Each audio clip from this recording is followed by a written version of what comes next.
This morning, I am going to give a teeny tiny mini sermonette. Tiny, tiny mini sermonette. Get your stopwatches out because it may be the shortest of my preaching career. But it packs a punch. Title of the sermon isn't Break the Chains. This week I saw a quote that really hit me from an author you may be familiar with, Paulo Coelho. And this is what he wrote.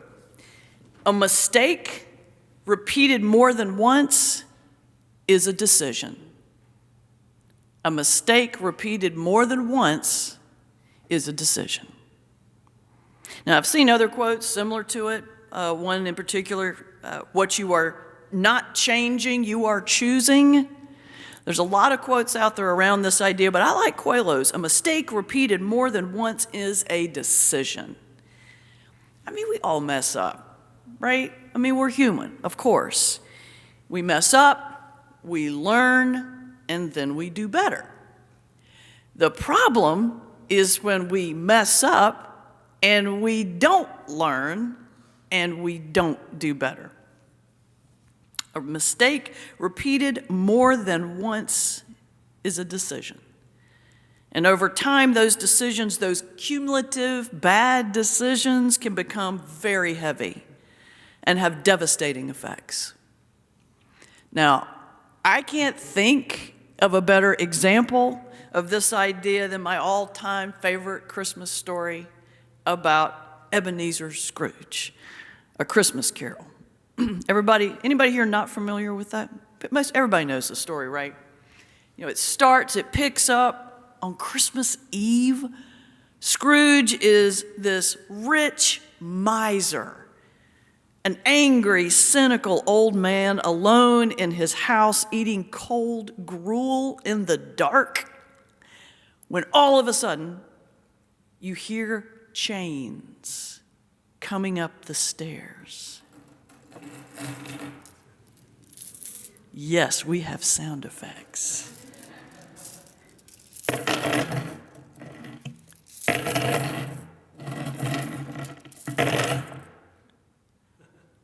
It's Scrooge's late business partner, Jacob Marley, coming back to life to warn Scrooge about his choices. And Marley appears in the doorway dragging this long thing of chains, and he says to Scrooge, I wear the chains I forged in life. I made it link by link and yard by yard. As awful as this terrifying moment is, Scrooge is not fazed at all, so Marley then pulls out all stops and sends in 3 ghosts over the period of the whole night.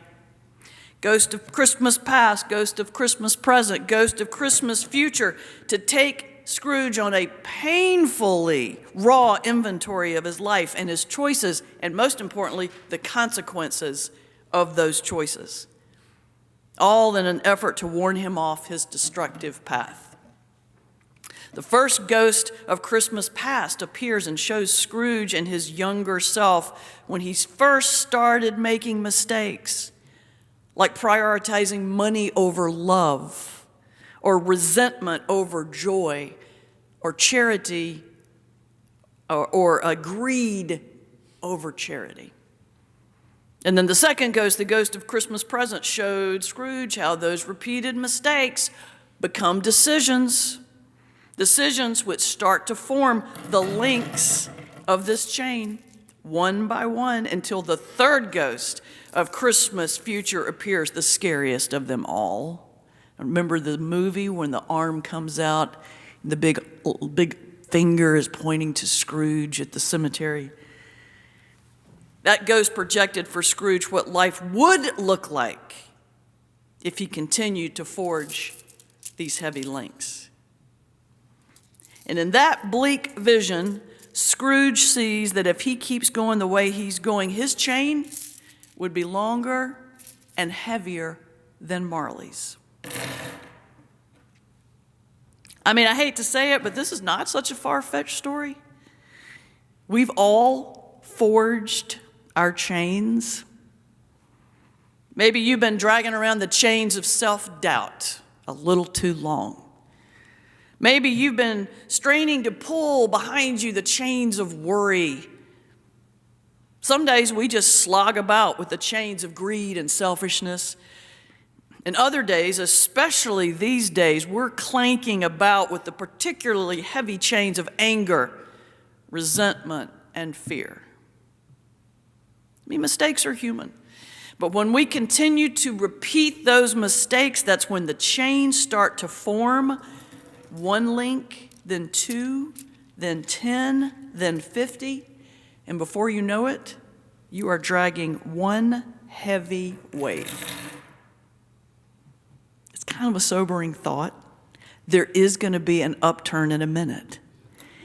But here's the good news. The end of the story, Scrooge wakes up and he realizes that it was all a dream.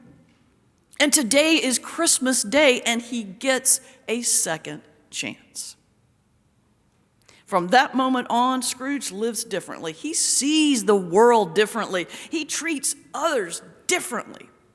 He begins to become generous again. He begins to share again. He begins to laugh again. And he brings joy to all he meets. Let me put a little quick modern spin on the Dickens story. Recently, I read a book that some of you may have read by David Brooks, the New York Times columnist, and it's entitled How to Know a Person, The Art of Seeing Others Deeply and Being Deeply Seen.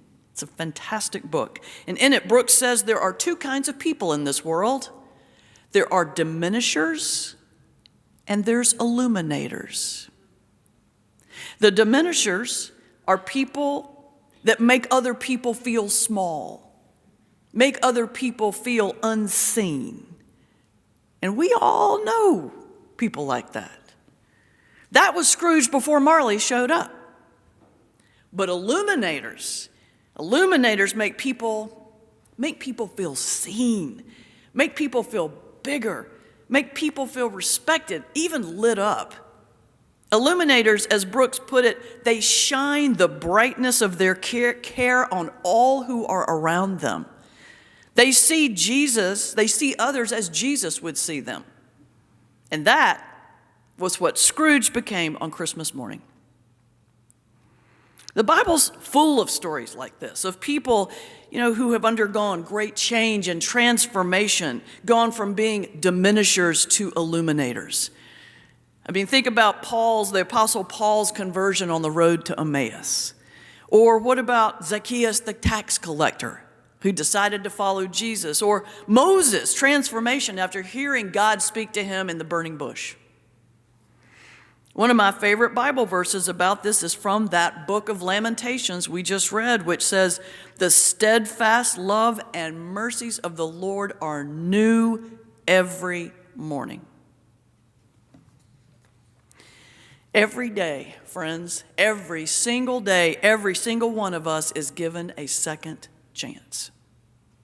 A chance to break free of the chains that we have forged for ourselves. A chance to live as illuminators in the world, not diminishers. A chance to bring joy and hope and peace and love to all we encounter. So, as we close this morning, I told you it was a little mini sermonette. Together, I want us to take a test. I call it the Marley test. Here are 3 questions. If you were visited by the ghost of your Christmas past, your Christmas present, and your Christmas future, what might you learn about your life? What mistakes have you repeated that have now become decisions? And most importantly, if you keep going down the same path, where will you end up? This morning, we gave out teeny tiny little chains for everybody. Did everybody get their little teeny tiny Ebenezer Scrooge chain? If you are coming in online, I'm sorry I can't get you a tiny little chain. Just find a bracelet, okay? But the point of having this is to carry it with you during this week. And maybe after that, carry it with you. Pull it out every once in a while and pause and think to yourself, what mistakes am I repeating, and how is it weighing me down? If you forged some chains in your life, and we all have, remember, you can break those chains.